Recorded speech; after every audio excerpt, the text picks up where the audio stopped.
hàng khán tờ đấy tàng soi giang nôm sen phú cơ nôm tê xuống như đấy sai trên mà cá ngàn ô phú mà cá quá ô nên luôn rồi là tôi hết ra nhà phần chiu mà cá lô cô cứ xe hẹn hết tiêu này kì hẹn tên ta tê ở đây này mà trên này nhà phần chiu đó hả hẹn tê mà trên nhà phần chiu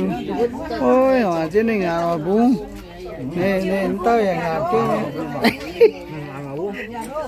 mà gắn tê đấy chi ô biến ô luôn mà cái này ô nó bực kinh hồ nó bực kinh rồi tiền co cái xe ta nhé chạy vô tàng vận chiến ta nhé nào kiếm mình ta nhé vô này lên vô